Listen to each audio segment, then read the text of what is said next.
우리나라 기업 중에 삼성전자가 있죠. 이제는 세계적인 기업입니다. 초일류 기업이죠. 이 삼성전자가 그 기업의 이미지에 따라서 이 광고, 카피 문구를 이렇게 했었는데 2000년대에 아주 센세이션을 일으킨 광고 카피 문구가 하나 있습니다. 그게 뭐냐면 또 하나의 가족, 함께 가요 희망으로. 이 또 하나의 가족이라는 말이 굳이 삼성전자뿐만 아니라 이게 일상에서도 이 말이 사용될 정도로 굉장히 센세이션을 일으켰습니다. 원래 이 삼성그룹이 70년대, 80년대에는 우리나라도 그렇고 수출에 목숨을 걸었어요. 그래서 기술 삼성이라 해서 이 수출과 기술에 있어서 광고도 하고 우리는 기술 삼성, 삼성 이 기술이 세계적이다 해서 이 수출과 그다음에 세계화에 집중했었습니다. 그리고 이제 1990년대가 되면 삼성이 이제는 세계 초인류 기업을 목표로 했었죠. 그래서 기술에 또 많은 투자를 했고요. 그러다가 2000년대가 들어서면서 이 기업 이미지를 전환합니다. 그 기술이 막 이제 성장하니까 이제는 가족에 대해서 이 국민들의 공감과 정서, 이 공감대 형성하는데 이미지를 바꿉니다. 그리고 이것이 성공해서 삼성이 이제는 거의 국민 기업으로 자리를 잡게 됩니다. 그리고 이제 오늘날 2010년대는 이제 디자인 경영이라 해가지고 이제 삼성이 이제 차별화를 디자인으로 놓고 기업 이미지를 바꿔가고 있습니다. 근데 아무튼 이 삼성의 그 다양한 기업 이미지 변신 중에 2000년대에 있었던 이 또 하나의 가족, 함께 가요 희망으로 지금 이 그 카피 문구가 2018년 현재 삼성의 모습과 어떻게 바뀌어 있는지 이 문구에만 집중해서 보자면 지금 삼성은 굉장히 큰 어려움을 많이 겪고 있습니다. 뭐 기업 총수가 구속도 되기도 하고 있는데 다른 것보다도 제가 이 가족과 중심에서 두 가지만 말씀을 드리자면 원래 이 삼성이 무노조 경영이라 해가지고 우리는 노조가 없습니다. 왜? 너무 잘해줘서 일하는 사람들이 노조를 결성할 필요가 없습니다. 이걸 자랑으로 여겼어요. 근데 이제 실제는 봤더니 노조가 만들어지지 못하도록 계속 방해를 하고 있었던 거예요. 그러니까 노조를 생기지 못하게 방해를 하고 있었다. 이것이 이제 지금 법정에서 이제 계속 싸우고 있는 거고, 또 하나는 이 또 하나의 가족이라는 말로 작년에 이제 개봉을 했는데 이 삼성을 그 대상으로 한 영화가 한 편 이제 개봉을 했습니다. 또 하나는 탐욕의 제국이라고. 이 두 개 다 이 삼성전자를 가지고 영화를 만든 건데 내용은 뭐냐면 이 삼성전자가 이 또 하나의 가족이라, 우리는 다 가족이라 이렇게 해놓고 실제로는 이제 특별히 삼성전자를 이끄는 반도체, 이 종사했던 사람들이 그 반도체 하면서 방사능으로 인해서 이 혈액암, 백혈병이나 이런 그 재해를 많이 입었는데 거기에 대해서 이 삼성이 모른 채 한 거죠. 그리고 많은 삼성전자의 서비스 직업을 했던 사람들이 그 감정 노동 속에서 너무 착취를 당하고, 그래서 이것이 이제 실제로 이제 불거지는 겁니다. 그러니까 기업과 세상에서 우리는 가족이라는 말을 씁니다. 그리고 또 어떤 해석하면 주인 의식을 가지라. 정말 좋은 말이죠. 그러나 실제 참모습은 뭐냐면 주인 의식을 가지라는 것이, 그러니까 주인으로서 이 일을 위해서 희생하고 헌신하는 그것만 가지라는 거죠. 근데 그걸로 인해서 생겨나는 진짜 부산물들은 너희 것이 아니라고. 그래서 오히려 현실은 요즘 이제 한국 사회에서 가장 큰 문제가 되는 이 갑질, 그게 이제 현실이라는 거죠. 가족이란 말하지만 가족에 있어서 내가 원하는 기능만 하라는 것이죠. 마땅히 해야 할 전체 가족으로서의 기능을 다 제공한 것이 아니고 나에게 유리한 것만 뽑아 쓰는, 이게 세상이 말하는 가족이라면 과연 우리 성경이 말하고 있는, 하나님이 말하는 가족은 어떤 가족이 있을까? 우리가 지난주에 예수의 가족에 대해 말씀을 들었습니다. 우리는 하나님을 아버지라 부르면서 하나님의 가족이 되었다라고 말씀드렸어요. 역사상, 인류 역사상 이 신의 가족이라 그 말한 사람은 통치자들밖에 없습니다. 나는 신의 아들이다. 근데 그 권위를 가지고 다른 사람을 억제하고 억누를 때 그 힘을 사용했죠. 그래서 신의 가족을 통치자 말고는 부를 수가 없었어요. 그러나 하나님은 우리 모든 사람을 다 하나님의 가족이라, 하나님을 아버지라 부르고 예수를 주라 시인한다면 우리는 다 예수님의 친구가 될 수 있고, 예수님의 형제가 되고, 예수의 자매가 되고, 예수의 가족이 되고, 결국은 하나님의 가족이 되고, 하나님의 신실한 친구로 우리가 부름을 받았다는 거예요. 이게 얼마나 놀라운 특권입니까? 자, 그런데 우리가 이와 같이 하나님의 가족이 되었으면서 동시에 우리들, 하나님과 우리가 가족이었지만 또 하나, 제가 하나님을 아버지라 부르는데 여러분도 똑같이 하나님을 아버지라 부르죠? 목사님의 하나님이라고 부르신 분 계세요? 그리고 제가 아버지라 부르니까 아저씨라고 부르신 분 계세요? 우리가 다 아버지라 부르지 않습니까? 그래서 결국 우리가 또 예수의 가족인 동시에 우리는 믿음의 가족으로 하나가 되었습니다. 우리가 그래서 이 믿음의 공동체를 또 믿음의 가족이라고 말을 할 수 있습니다. 오늘은 바로 이 우리들 간의 이 믿음의 가족에 대해서 성경이 어떻게 말하고 있는지 우리가 말씀을 통해서 묵상하고 또 은혜를 나누고자 합니다. 먼저 오늘 우리가 읽었던 본문이 이제 첫 믿음의 공동체 예루살렘 교회가 탄생하는 모습을 보여주고 있습니다. 믿음의 가족은 쉬운 말로 하면 교회라고 할 수 있는데, 우리가 잘 알다시피 예수님이 십자가에 못 박혀 돌아가시고 120명의 제자들이 마가의 다락방에 모여서 기도에 힘쓸 때 성령이 오순절날, 50일이 지나고 오순절날 성령이 임함으로 이들이 각기 각 나라 방언으로 예언을 하기 시작합니다. 근데 각 나라 방언으로 예언을 하는데 하나님의 큰 일을 이야기하는데 알아들을 수 있는 방언이에요. 그래서 유월절 때 예루살렘에 왔던 순례자들이 아직 오순절까지 지키고 가려고 남아 있었는데 남은 사람들이 놀랬어요. 아니 어떻게 저 사람들이 우리나라 각 나라 말로 하나님의 큰 일을 말하느냐. 그래서 저들이 술 취했나 보다 라고 할 때 베드로가 이제 일어나서 설교를 합니다. 우리가 지금의 시간이 낮이기 때문에 우리가 술 취한 것이 아니라 하나님이 성경에 예언한 대로 예수 그리스도가 이 땅에 오시고 우리가 그를 십자가에 못 박혀 죽였고 그러나 사흘 만에 부활하신 그 그리스도로 말미암아 우리가 또 성령을 받아서 그 요엘 선지자가 예언한 대로 우리가 성령을 받아서 이와 같이 예언하노라 하여튼 설교를 합니다. 그랬더니 그 설교를 듣던 사람들이 마음이 찔려가지고 그러면 우리가 어떻게 해야 되느냐 했더니 오늘 우리가 읽었던 대로 38절에 보면 너희가 주 예수 그리스도의 이름으로 세례를 받고, 그러니까 회개하고 세례를 받고 제사함을 받으라. 그러면 너희가 구원 얻으리라. 이렇게 권하니까 자 오늘 이제 41절에 보면 그 말을 받은 사람들이 세례를 받음에 이날의 신도의 수가 3,000이나 더하더라. 여러분 120명의 제자가 정말로 한 마음으로 기도하고 성령을 받았더니 하루아침에 3,000명의 성도가 생겼어요. 여러분 지금도 3,000명이면 대형교회입니다. 이런 놀라운 일이 생겼어요. 한 마음으로 기도에 힘썼더니 성령을 받았더니 3,000명이 세례를 받았어요. 목회자로서 무지 부러운 장면이죠. 오늘날은 근데 어째 이런 일이 안 일어나는가? 근데 아무튼 이게 지금 예루살렘 교회가 이제 탄생하는 순간입니다. 그 120명의 그 성도들이 물론 예루살렘 교회인데 이제 3,000명이나 되는 성도들이 예루살렘 교회를 이루었어요. 자, 그들이 그렇게 하면서 어떻게 했어요? 그들이 사도의 가르침을 받아 서로 교제하고 떡을 떼며 오로지 기도하기를 힘쓰니라.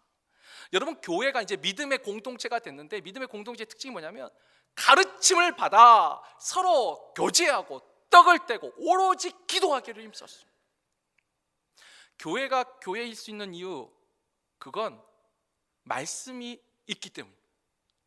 여러분 하나님의 말씀으로 교제가 시작됩니다.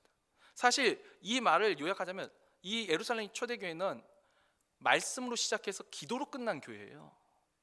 말씀을 듣고 교제하고 떡을 떼고 중간에 있어요. 기도에 힘썼어요. 오늘날 많은 교회들이 이 순서를 많이 바꿉니다. 일단 사람이 관계가 되고 교제가 돼야지 말씀이 들린다. 아니요, 말씀이 들려야 교제가 되는 거예요. 이게 진짜 교회예요. 여기서 이제 여러 가지를 볼 수 있는데 오늘은 우리가 이 믿음의 가족이라는 그 관점에서 이 서로 교제하고라는 말에 한번 집중해 보죠. 그러니까 가르침을 받아 서로 교제하고 떡을 떼는데 이 교제하는데 어떻게 교제했을까요? 어떻게 교제했을까요? 그것이 이제 그 밑에 44절에서 47절에 나옵니다. 자, 그들이 어떻게 교제를 했냐면 44절을 보면 믿는 사람이 다 함께해서 모든 물건을 서로 통용하고 또 재산과 소유를 팔아 각 사람의 필요를 따라 나눠주며 날마다 마음을 같이하여 성전에 모이기를 힘쓰고 집에서 떡을 떼며 기쁨과 순전한 마음으로 음식을 먹고 하나님을 찬미하며 또 온 백성에게 칭송을 받으니. 이게 지금 성도의 교제입니다. 일단 이 성도의 교제의 특징을 한번 보실까요? 일단은 물건을 통용하고 각자의 필요에 따라 물질을 공급했습니다. 필요에 따라서 공급했어요. 그러니까 선물하는 게 아니고 진짜 필요한 사람들이 있어요. 그들에게 물질을 공급해 줬습니다. 그리고 공급할 때 어떤 마음으로 했냐면 순전한 마음으로 해줬어요. 순전한 마음. 떡을 떼거나 음식을 먹거나 여러분 순전한 마음이 뭘까요? 순전한 마음, 온전한 마음, 깨끗한 마음. 뭐죠 그게? 나눠주는데 모든 사람들은, 대부분 사람들이 이걸 줄 때 어떤 마음이 있죠? 주면 받고자 하는 마음이 있습니다. 내가 이만큼 했으면 거기에 대한 합당한 것을 받고자 하는 마음이 있어요. 여러분 우리가 이제 이 성도의 교제 내년 아마 5월 달에는 이 말씀을 가지고 또 집중적으로 깊게 들어갈 거예요. 순전한 마음이요, 주는 것으로 끝난 마음입니다. 말씀을 듣고 그 말씀에 따라 순종하면서 주는 것으로 끝난 마음이 순전한 마음이에요.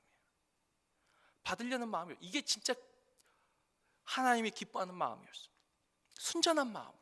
그리고 음식을 교제했어요. 식사 교제를 했어요. 오늘 우리가 예배 끝나고 또 우리가 파틀락으로 또 식사 교제하는데 이게 초대교회 때부터 이어온 전통이에요. 식사 교제를 해요. 그리고 어떻게 하나님을 찬미하고 예배하였습니다. 다시 말합니다. 이 초대교회가 말씀으로 시작하여 기도로 끝났어요. 그 사이에 진정한 말씀에 대한 순종으로 인한 순전한 마음의 교제가 있었습니다. 여러분 이걸 잘 보면 지난주에 제가 말씀드렸던 가족, 건강한 가족의 기능이 이 속에 다 있죠. 우리가 가족에게 무엇인가 필요하면 공급하지 않습니까? 그 공급하면서 거기에 대해서 뭔가 대가를 받나요? 원하나요? 그거 원하면 살짝 문제가 있습니다. 이게 진짜 건강한 가족이에요. 거기에 이제 교회 공동체이기 때문에 하나님을 예배하는 모습이 있죠. 자, 이렇게 아름다운 믿음의 공동체, 믿음의 가족의 모습이 있습니다. 그런데 이와 같은 교회에도 문제가 생깁니다. 자, 먼저 우리 초대교회 예루살렘 교회에 어떤 문제가 생겼냐면 사도행전 3장에 바로 이와 같이 아름다운 모습이 기록되어 있는데 바로 5장에 보면 우리가 너무나 잘 아는 아나니아와 삽비라 부부 이야기가 나옵니다. 근데 아나니아와 삽비라 부부 이야기의 핵심은 뭐죠? 이 아나니아와 삽비라가 아까 이 초대교회가 각자 자신의 재산과 소유를 팔아서 그걸 가지고 필요한 사람에게 나눠주었다라고 했는데 이 아나니아와 삽비라도 자신들도 자신들의 소유의 땅을 팔았습니다. 그래서 그걸 가지고 교회 앞에 주고 내놓고 나눠주는데 뭐가 문제가 생겼냐면 땅을 판 다음에 팔고 나니까 이게 좀 아까웠는지 아니면 자기도 또 필요한 게 있잖아요. 그러니까 이걸 일부를 내놓았습니다. 여러분 여기까지 아무 문제가 없습니다. 이것도 너무나도 귀한 헌신입니다. 근데 여기에 뭐가 문제가 생겼냐면 일부를 내놨는데 전부라고 거짓말을 했다는 게 문제가 됩니다. 사도 베드로가 이렇게 말하죠. 이 땅이 원래부터 너 것이 아니냐? 팔고 난 후에도 네 것이 아니냐? 너의 마음대로 할 수 없었더냐? 그런데 왜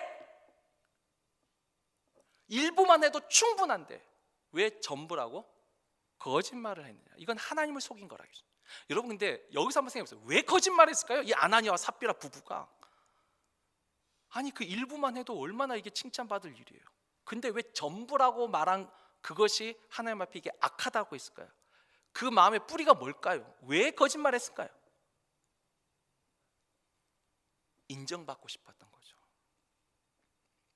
일부를 내놨다는 것보다는 전부를 내놨다고 해야지 내가 더 인정받기 때문이죠. 실제로 우리가 바울을 인도했던 바나바도 자신의 소유를 팔아서 전체를 다 나눠줍니다. 아마 아나니아하고 삽비라, 아나니아가 그걸 보고 나도 저 감동을 받았을 거예요. 그런데 아깝기도 하지만 인정을 받고 싶은 마음에 거짓말을 합니다. 잘 보세요. 내가 인정받으려고, 아니 그냥 그것만, 내가 땅을 팔았고 그 중에 얼마를 가져왔습니다, 이러면 얼마나 이걸로 충분해요.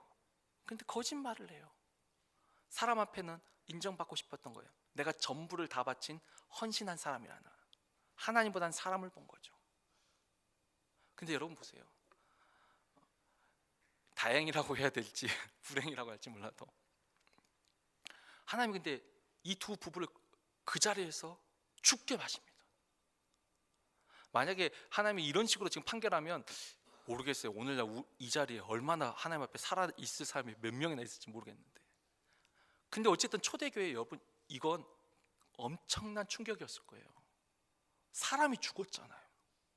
그것도 재산을 팔아서 어찌 내놓는 그 사람들. 여러분, 아나니아 삽비라를 절대로 믿음이 없는 사람이라 생각하지 마세요. 우리보다 더 큰 믿음이 있어요. 어쨌든 소유를 팔았잖아요. 그걸 내놓는 게 그게 보통 믿음이에요? 근데 하나님이 저를 죽게 만드신 거예요. 아마 이 사건이 예루살렘 초대교회에 참 시험거리였을 겁니다.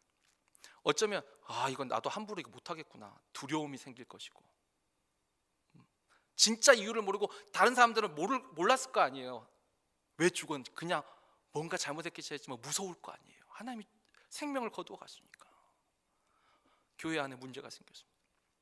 그리고 이제 사도행전 5장에서 6장 바로 다음 장에 가면 또 어떤 문제가 생기냐면, 이 매일의 구제에서도 또 문제가 생깁니다. 아까 그랬죠. 서로 재산을 팔아가지고 각자 필요에 나눠주는데, 여러분 그 당시에 가장 그런 물질이 필요한 사람이 어떤 사람들이었을까요? 예나 지금이나 뭐 크게 바뀌진 않겠지만 그 당시에는 더 고아와 과부들입니다. 과부들이 가장 필요하죠. 근데 이 과부들을 구제를 하는데 히브리파와 헬라파가 파가 나뉩니다. 교회에 파벌이 생겼어요. 히브리파는 말 그대로 예루살렘에서 살던 과부들, 헬라파는 디아스포라로 지금 흩어져 있던 사람들 가운데 지금 그 아까 6월절 때 와 있던 사람들, 헬라파 과부들이 소외된다는 거예요. 빠진다는 거예요. 어느 순간 교회 안에 파가 생겼어요. 네 편 내 편이라는 파가 생겼어요. 근데 여기서 이제 그 해결이 어떻게 되죠? 사도들이 뭐라고 말하냐면, 우리가 말씀과 기도에 전념하겠다. 그래서 구제에 있어서는 이것만을 담당할 신실한 7집사를 세우자 하고 7집사를 세웁니다. 근데 여러분 여기서 한번 생각해 보세요. 그 전에는 구제를 누가 그래도 담당하고 있었다는 거예요? 사람들이 재산을 팔고 이렇게 오면 사도들이 했다는 거예요. 그렇다면 여러분, 사도들이 헬라파, 히브리파 구분해가지고 그렇게 구제했을까요? 아니 진짜로 그렇게 파가, 이 사도들이 그렇게 했을까요? 아니요. 어쩌면 사도들도 그렇게 구분한 게 아니라 매일의 구제였어요. 이건 가끔이 아니라 매일의 구제에서 사도들이 말씀과 기도에 전념해야 하는데 때로는 거기에 소홀한 게 아니라 깜빡할 수도 있는 거예요. 근데 문제는 그걸 문제시 삼았다는 거예요. 그러니까 사도들이 우리는 말씀과 기도에 전념하겠다, 돌아보는 것을, 그 일만 전념할 수 있는 7집사를 따로 세우자, 이렇게 해결을 합니다. 보십시오. 초대교회, 우리가 초대교회를 예루살렘 교회와 그 다음에 이제 7장에 넘어가면 스데반의 순교가 나오고 그때부터 예루살렘 교회가 이제 다 흩어집니다. 그 3,000명이 넘는 그 교인들이 다 핍박을 피해서 흩어지면서 또 교회를 각 지역마다 자기가 살던 지역에 교회를 세웁니다. 여기까지가 다 초대교회입니다. 그 많은 교회 중에서 우리가 고린도 교회 하나를 볼까요? 이 고린도 교회를 보면 고린도전서가 이 교회의 문제에 대해서 참 많은 걸 기록하고 있습니다. 초대교회도 문제가 정말 많았어요. 믿음의 공동체를 이루었는데 고린도전서 3장을 보면은 여기도 똑같이 분쟁과 분파가 나옵니다. 여기는 뭐냐면 이렇게 흩어졌으니까 복음을 전하는 사람들이 여러 명이 생겼잖아요. 그러니까 이 교회에서 어떻게 하면 우리는 아볼로파요, 우리는 바울파요, 아니 우리는 아볼로 바울도 아니고 그리스도파라, 서로 파를 주장하기 시작합니다. 분쟁이 생겼어요. 그리고 바로 그 다음에 이제 5장에 보면 음행의 문제가 나옵니다. 누가 그 아버지의 아내와 동침하였다. 세상도 그런 일이 없다. 음행의 문제가 들어오고 6장에 보면 소송의 문제가 나오는데 너희가 서로 소송하고 분쟁하고 다툰다는 문제가 나오고, 그리고 7장에 보면 가정 문제가 나와요. 가정에 결혼했는데 음행뿐만 아니라 불화한 거예요. 가정에도 문제가 있어요. 음식도 가지고 문제가 생겼어요. 굳이 말하자면 음식이 고기 먹는 문제예요. 고기. 지금은 미국은 워낙 고기가 흔하지만 옛날에 고기는요 먹는 게 참 귀했어요. 그래서 이 고기는 대부분 우상한테 한번 바쳐지고 그 다음에 시장에 나와서 팔렸어요. 이게 우상의 제물이라고. 이 고기 먹는 거 가지고도 싸웠어요. 그리고 14장에 무질서 이야기가 나와요. 이 고린도 전서에 나오는 성령의 은사에 대한 고린도전서 12, 13, 14장의 이 핵심이 뭐냐면 교회 안에 질서를 깨트린 거예요. 은사를 가지고 나는 꿈을 꿨다는 거예요. 나는 환상을 봤다는 거예요. 자신들 하나님이 세우신 질서가 있는데 자신이 은혜를 받았다, 기도했다, 꿈꿨다, 환상 받았다, 계시 받았다, 이걸로 그 질서를 깨트리는 사람들이 생겨났다는 거예요. 여러분 고린도 교회에 문제가 너무 많았어요. 근데 잘 보세요. 믿음의 공동체로 그렇게 아름다운 모습이 기록되어 있는데 사실 기록된 내용을 하면 문제가 더 많아요. 예루살렘 교회도 문제가 있고 고린도 교회도 문제가 많았습니다. 근데 여러분 보세요. 왜 이런 문제가 생겼을까요? 왜 이 초대교회, 우리가 늘 초대교회만 이 초대교회에 왜 이런 문제가 생겼을까요? 중요한 건 그 원인이, 아까 그랬습니다. 교회가 교회다울 수 있는 가장 중요한 출발점이 어디죠? 하나님의 말씀입니다. 하나님 중심. 우리가 하나님 중심이라고 표현한 것은 하나님의 말씀을 중심하는 거예요. 예루살렘 교회와 초대교회가 하나님 중심에서 벗어나기 시작합니다. 말씀에서 벗어납니다. 아까 했죠. 아나니아 사피라. 하나님을 생각하고 자신의 소유를 팔아서 헌금하는 거, 그거 하나님을 생각할 때 이건 은혜롭습니다. 근데 사람을 보니까, 자기를 보고 사람을 보니까 인정받고 싶은 마음에 거짓말을 하는 거죠. 하지도 않으면서 한 것처럼. 왜 그렇죠? 사람을 보기 시작한 거예요. 그래도 인정을 받고 싶다는 거예요. 존경을 받고 싶다는 거죠. 자기는 안 하는데 하나님은 알고 있는데, 그러니까 하나님은 그걸 속인 거하고 그 생명을 거두신 거죠. 문제의 발생이 하나님 중심에서 벗어난 겁니다. 구제도 마찬가지고 분파와 분쟁도 마찬가지죠. 그래서 사도 바울이 이 문제를 어떻게 해결하죠? 바울파다 아볼로파다 그리스도파라 할 때 나는 심는 자요 물주는 자요, 그러나 자라게 하시는 이는 오직 하나님뿐이라. 그리고 또 내가 너희 중에 세례를 준 사람이 몇 사람 안 된 것을 나는 오히려 감사하노라. 너희가 도대체 왜 파를 나누냐는 거죠. 하나님은 한 분인데 왜 누구 편 이 편이라는 말을 왜 쓰냐는 거죠. 문제 해결을 어떻게 해요? 다시 하나님에게 집중하라는 거예요. 왜 아볼로에게 집중하고 왜 바울인 나에게 집중하냐는 거예요.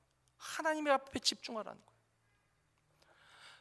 두 사람이 서로 소송하며 다툽니다. 그럴 때 사도 바울이 이쪽 얘기 저쪽 얘기 듣고 누가 옳다라고 문제를 해결하느냐? 아니요. 너희 둘 다 허물이 있다라고 말해요. 하나님 앞에서 너희가 이 문제를 스스로 판단할 수 없느냐? 어찌하여 믿지 않는 자들 가운데 가서 소송하느냐? 너희가 하나님 앞에서 너희 자신을 보면 되지 않느냐? 고기 먹는 음식 문제도 마찬가지입니다. 거기 두 부류가 있는데 한쪽은 그렇죠. 믿음이 강한 사람 부류가 있어요. 믿음이 강한 사람은 이 고기 먹는 건 아무 문제가 안 돼요. 이걸로 구원을 받고 못 받는 게 아니에요. 음식이에요. 그냥 먹으면 돼요. 분명히 믿음이 강한 사람은 이걸 먹어도 상관없어요. 근데 믿음이 약한 사람이 볼 때 이 사람들 때문에, 이 사람이 너희가 먹는 것 때문에 시험 든다고 하면 그거 안 먹을 수 있지 않느냐라고 말을 하는 거죠. 너희가 하나님 앞에서 이 사람이 시험 든다면 그걸 안 할 수 있지 않느냐라고 말해주는 거예요. 그런데 여러분, 이것만 말한 게 아니에요. 믿음이 약한 사람한테도 분명히 말합니다. 너희가 언제까지 그렇게 연약한 믿음으로 정죄하면서 살겠느냐? 믿음이 성장하라는 거예요. 하나님이 믿음으로 하는 사람에게는 속된 것이 하나도 없어요. 속되게 여기는 그 사람에게 속된 것이죠. 믿음이 성장하라는 거예요. 궁극적으로는 믿음이 강해지는 쪽에 맞춰져야 돼요. 그러나 믿음이 강한 사람 보고 연약한 사람을 긍휼히 여기라는 거예요. 근데 이거 다 어디예요? 하나님 앞에서의 기준으로 봐야 돼요. 서로가 서로를 보면 싸움밖에 안 일어나는 거죠. 믿음에 강한 사람은 언제까지 그런 연약한 믿음으로 왜 나를 정죄하느냐 또 이렇게 싸우는 거고, 여기는 아니 그 우상의 제물을 먹다니 서로 비판하고 정죄하는 것밖에 없어요. 서로를 보니까 하나님 앞에서 보면 내 믿음이 연약하구나. 하나님 앞에서 성장해야 되고, 내가 저 연약한 사람 위해서 내가 할 수 있는 거 참을 수 있구나. 하나님 앞에 서지 않으면 문제가 해결되지 않는 거예요. 끊임없이 비판하고 정죄하는 그 속에서 벗어날 수가 없는 거예요. 무질서도 마찬가지죠. 아까 순전한 마음을 말씀을 드렸어요. 순전한 마음. 이 순전한 마음 속에 받으려는 마음을 버리는 게 순전한 거예요. 베풀 때 내가 주는 것으로 끝나야 돼요. 그런데 내가 이렇게 했으니까 저 사람은 이렇게 해야 된다, 이것 때문에 시험에 들어요. 제가 굳이 표현을 하자면 이 교회 안에도 있고 저희 집에도 있습니다. 이 서운병이라는 것이 있습니다. 서운병. 이 서운한 거예요. 특별히 이 서운병은 저희 어머니한테도 많이 계세요. 바로 최근에도 얼마 전에 어버이날이 있었지 않습니까? 제가 분명히 어버이날 전에 전화를 드렸어요. 근데 당일날 전화를 제가 못했어요. 딱 당일. 그리고 지나서 제가 또 생각나서 전화를 했더니 그 서운병이 다시 도지셨더라고. 그래서 대뜸 엄마가 죽든 말든 신경도 안 쓰고 첫 마디부터 이렇게 쫙 나와요. 갑자기 전화를 확 끊어버리니까 분명 내가 잘못했어도 아무리 그래도 다시 전화했는데, 그리고 딱 그 사정도 있는데, 그런데 이제 그래도 어머니 아들 관계니까 제가 이런 말을 했죠. 아니 그러면 어머니가 먼저 전화하면 안 되냐고, 왜 꼭 아들이 전화해야 되냐고. 아들이 전화해야죠. 해야 되는데 아니 전화 안 온, 그러니까 이런 거죠. 또 다른 예를 한번 들어볼까요? 그러니까 하나님이 바라시는 정말 우리가 믿음의 가정이 되고 공동체가 되고, 이것이 믿음뿐만 아니라 우리 가정도 건강해지려면 내가 줄 수 있는 것으로 주는 것으로 끝나야 돼요. 자, 예를 들면 이렇습니다. 저는요 자랐을 때부터 저희 어머니랑 단둘이 살아서 그런 것도 있지만, 저희 어머니도 제 생일을 깜빡깜빡 잊어버리셨어요. 그래서 진짜로 거짓말 아니라 오늘 네 생일이냐? 저한테 물어보실 때가 제 기억에도 몇 번이 돼요. 생일날 아침에 미역국 대신 전혀 뜬금없는 탕을 끓여주실 때가 많았어요. 저는 그렇게 자랐습니다. 그러니까 별로 신경 잘 안 써요. 미리 챙겨주죠. 그냥 잊어버릴까 봐, 생각날 때. 근데 저희 아내는 이 생일 챙기는 걸 진짜 무슨 사명으로 알아요. 얼마나 잘 챙기는지. 가족 전체가 다 잘 챙겨요, 이족은. 그러니까 이게 서로 다른 사람이 만났어요. 서로 다른 사람이에요. 저는 그냥 기억나면 챙기고 눈앞에 있으면 하고, 근데 여기는 막 기다리는 거죠. 근데 보세요, 우리가 서로 이렇게 다른데 제가 아내 생일을 잊어버릴 수가 있죠. 근데 보니까 우리 장인어른도 그렇고 그렇더라고요. 여기는 미리 알려줘요. 며칠 남았다고. 저는 근데 그게 좋더라고요. 내가 잊어버리니까 미리 알려줘요. 알려줘서 챙기면 좋은 거죠. 그러니까 각자에게 잘하는 것만 내놓으면 가정은 풍성해져요. 그런데 예를 들면 우리 아내가 그래, 올해는 내 생일을 기억하나 안 하나 어디 한번 두고 보자, 말을 안 하고 기다리는 거예요. 이 사람이 그날을 기억할까? 그리고 우리 어머니처럼 어버이날을 딱 하면서 그래 오늘은 박 목사 전화하겠지 하고 기다린 거예요. 근데 전화를 안 한 거예요. 마음의 서운함이 막 차고, 근데 그걸로 또 어떡하죠? 다툼이 일어나고 결국 그렇게 되는 거예요. 아니 내가 있는 것으로 그냥 잘하면 되는 것인데, 근데 우리가 그런 마음이 안 돼요. 내가 했으면 해야 된다 생각을 해요. 이 초대교회 문제가 발생한 거 말씀에서 벗어나는 겁니다. 하나님 중심에서 벗어나고 자꾸 나와 사람에게 그 중심으로 옮겨가니까 서운한 게 생기고 불평이 생기고 원망이 생기고 이렇게 되는 거예요. 이제 우리가 여기서 이제 조금 한 번 더 깊게 한번 묵상해 보죠. 분명히 이 초대교회에 너무 아름다운 가족의 모습이 있습니다. 믿음의 가족의 모습이 있어요. 그러나 문제가 발생한 걸 우리가 또 봤습니다. 여기서 우리가 어떤 교훈을 얻을 수 있을까요? 한 세 가지가 있는데, 첫 번째, 여러분 교회에 양면성이 있다는 걸 아셔야 됩니다. 교회뿐만 아니라 모든 사람 각자에게도 양면성이 있습니다. 교회는 분명 믿음의 공동체입니다. 하나님을 아버지라 부르고 예수를 주라 부은하고 적어도 믿음의 길을 걷겠다라고 선언한 사람들이 모인 모임이에요. 너무 아름다운 모습이에요. 그런데 교회는 그런 믿음의 공동체이지만 동시에 죄인들의 공동체라는 것도 아셔야 됩니다. 두 가지 모습이 같이 있어요. 교회 안에 그게 있습니다. 여러분, 교회만 있나요? 개인에게도 있어요. 우리가 사도 바울의 말을 들어볼까요? 로마서 7장 21절 24절 보면, 그러므로 내가 한 법을 깨달았노니 곧 선을 행하기 원하는 나에게 악이 함께 있는 것이로다. 내 속사람으로는 하나님의 법을 즐거워하되 내 지체 속에서 다른 법이 내 마음의 법과 싸워 내 지체 속에 있는 죄의 법으로 나를 사로잡는 것을 보는도다. 오호라, 나는 공고한 사람이로다. 이 사망의 몸에서 누가 나를 건져내랴. 여러분, 사도 바울이 얼마나 헌신된 사람입니까? 근데 그도 갈등이 있는데 내 안에 두 개가 있더라는 거예요. 두 법이 있어요. 하나는 선을 행하고자 하는 성령의 법이 있고, 하나는 악을 행하려는 죄의 법이 같이 있더라는 거예요. 한 사람에게도 두 마음이 있다는 거예요. 온전한 사람이 이 세상에 단 한 명도 없습니다. 의인이 없나니 단 한 명도 없듯이, 여러분, 온전한 사람 이 세상에 단 한 명도 없습니다. 여러분, 그걸 아셔야 돼요. 교회도 그렇습니다. 이 세상에 문제 없는 교회 찾거든 연락 주세요. 저부터 그 교회 등록해서 다닐래요. 내가 목회자라도. 진짜 그런 교회가 있다면,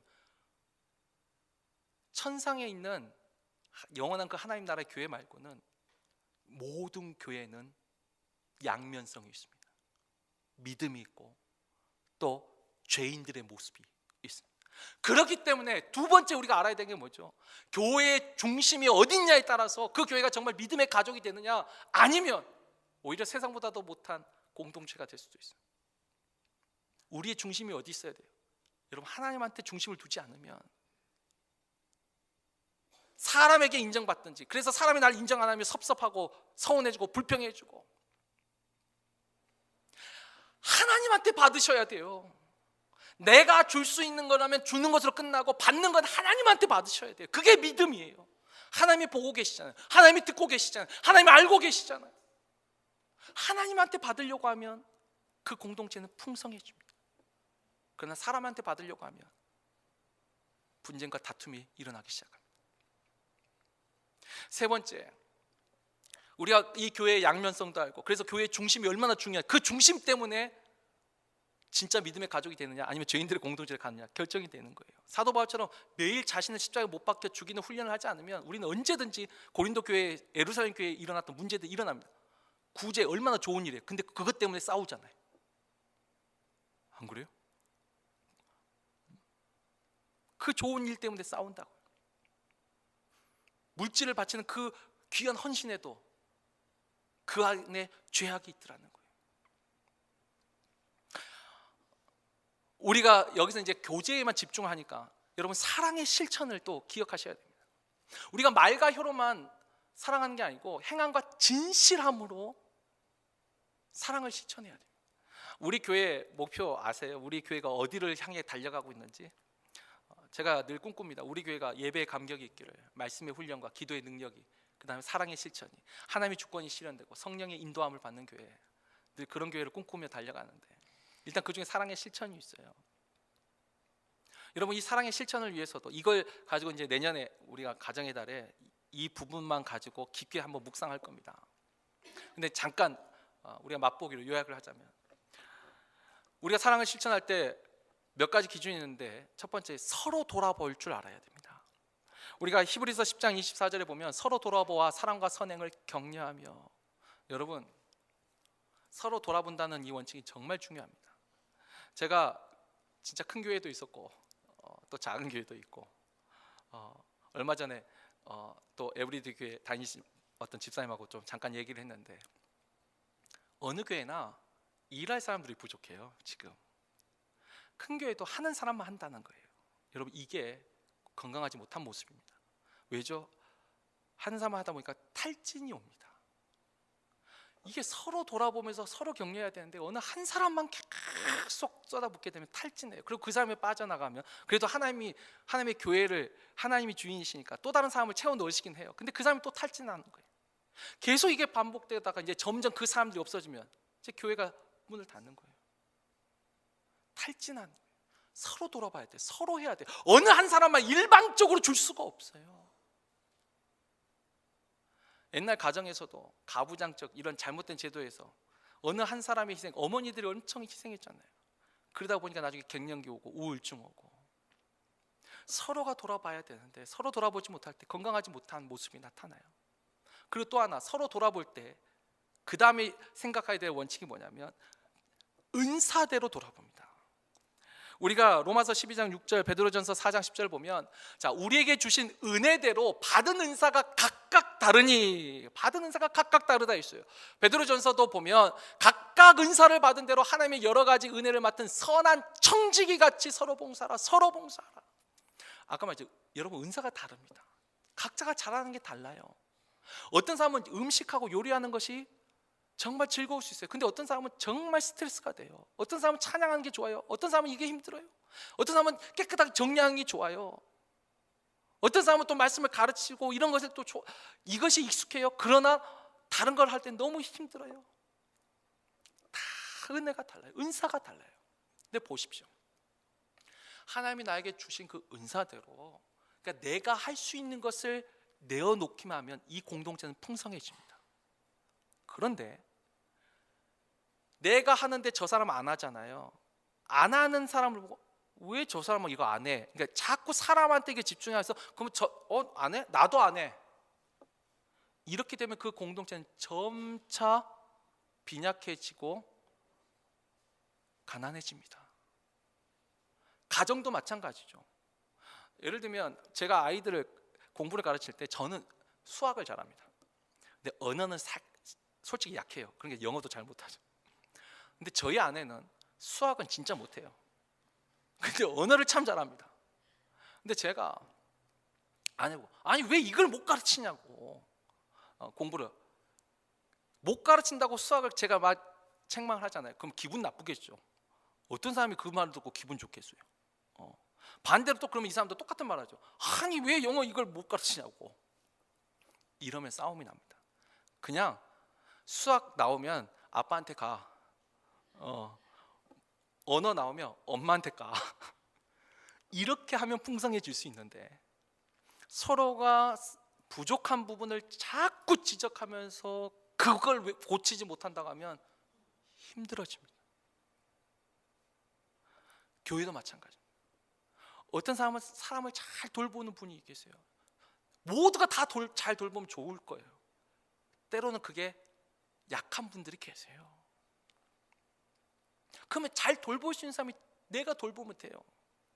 우리가 그렇게 해서 서로 내가 잘하는 그걸 가지고 내가 할 수 있는 것만 거기에 집중하면 이 교회는 풍성해질 거예요. 그런데 하지 못하는 것을 지적하고 비판하면 하려던 사람이 또 싫어지겠죠. 그러면 피폐해집니다. 우리가 서로 돌아봐야 되고, 돌아볼 때도 각자 자기의 주신 은사대로, 그러니까 내가 잘하는 부분들을 내어놓으면 되는 거예요. 그리고 행함과 진실함으로, 여기도 진실함이 순전함과 같은 말. 우리가 행함만 지금 말한 게 아니에요. 행하라. 근데 그 마음에 그래 어디 한번 두고 보자. 너는 어떻게 하는지 두고 보자. 나는 이렇게 했는데, 이런 마음으로 하면 아니요. 진실함이 같이 있어야 돼요. 하나님 앞에 내가 할 수 있는 걸 하는 거예요. 그걸 실제로 하는 거예요. 여러분, 이 행함 속에 저는 구체적인 이야기를 좀 하고 싶습니다. 저는 한국에 기윤실이라는 것이 있습니다. 기독교 윤리 실천회라고, 복음에 합당한 윤리적 삶을 살자. 저는 기윤실에 대해서 굉장히 긍정적입니다. 그리고 약간 지지하는 사람. 이 기윤실에서 예를 들면 2011년도에 시작했던 운동 중에 하나가 뭐냐면 전월세 안 올리기 운동이 있었습니다. 그때 한참 막 이 전세 월세 쉽게 미국으로 하면 렌트비 막 오를 때거든요. 근데 기윤실에서 예수 믿는 우리들만이라도 올리지 맙시다. 안 받는 게 아니라 올리지 맙시다. 제가 거기에 또 혜택을 받았어. 제가 그래서 이 기운실을 그때부터 좋아하기 시작했어요. 그냥 말로만 한 게 아니라 그 운동에 실제로 동참한 사람들이 있어요. 그래서 제가 그때 가르칠 때도 그랬어요. 예수 믿는 우리들이 부자 돼야 됩니다. 그래서 집을 많이 사세요. 근데 그 집 사서 노후에 임대료 받아서 편하게 사는 게 아니라 정말로 내가 세상을 바꿀 수 있는 사람으로, 남들 다 안 올릴 때 나라도 안 올릴 수 있는 그런 하나님 앞, 아니 베푸는 것도 있어야 줄 거 아니에요. 기도할 때 그렇게 하세요. 때로는 도움을 받을 때가 있어요. 그러나 궁극적으로는 베푸는 손이 되게 해달라고 기도하십시오. 남의 필요를 채워줄 수 있는 사람이 되는 게 복된 거 아니에요? 근데 이런 거예요. 그리고 또 하나, 부채청산 운동을 했었어요. 여러분, 우리가 아는 우리 한국교회, 여러분 역사에 보면 물산 장려 운동, 국채 보상 운동 다 교회에서 시작했습니다. 복음만 전한 게 아니라 사회 안에서 빚을 졌잖아요. 그 빚을 갚아야 된다고 교회에서 도와줬어요. 제가 예전에 분당 우리 교회 섬길 때 참 진짜 이게 제가 눈으로 본, 목격한 실화예요. IMF 끝나고 정말 그 직장을 잃고 어려운 가정이 있었어요.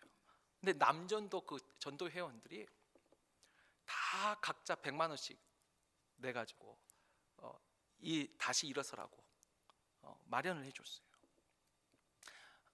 이자 없이.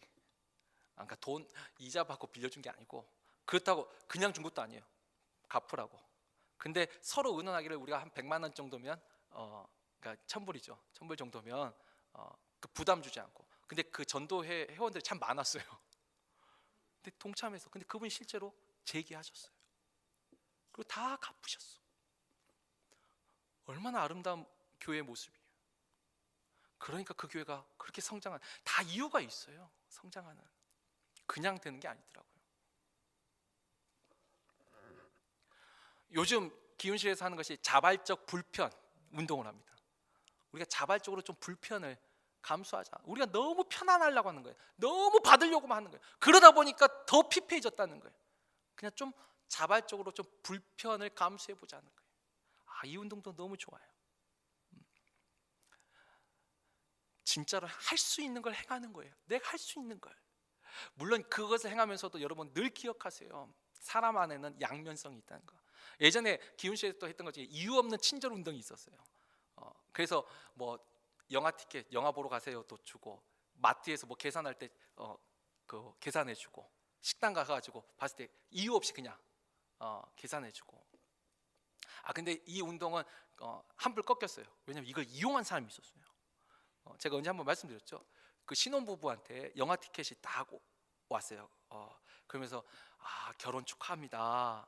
그러면서 이 영화 보면서 좋은 시간 보내세요 하고 영화 티켓하고 그 다음에 그 패밀리 레스토랑 그 외식 식사권을 딱 보내온 거예요. 그래서 누가 이렇게 선한 일을 하셨는가, 감사한 마음으로 가서 영화 보고 식사하고 딱 집에 왔는데 신혼 살림을 다 들고 가버렸어요. 누가 보냈어요 그 표를? 우리 도둑놈께서 보내신 거예요. 그 이유 없는 친절 운동을 이용한 거죠. 그래서 신혼 살림 그 새 거를 싹 들고 가버렸어요. 그러니까 세상에 분명 이런 죄악이 있어요. 그래도 내가 할 수 있는 거 그냥 하나님 바라보며 하는 거예요. 할 수 있으면 하는 거예요. 그리고 할 수 있는 사람이 되게 해달라고 기도한다면, 나를 위한 기도가 아니라 나에게 그런 베푸는 손길 달라고 기도하면 하나님이 그 사람의 건강, 물질 안 주시겠어요? 마지막 하나, 갈라디아서 6장 10절에 보면 너희가 할 수 있는 대로 모든 사람에게 이와 같이 하되 믿음의 가정을 더욱 우선시하라는 말이 있습니다.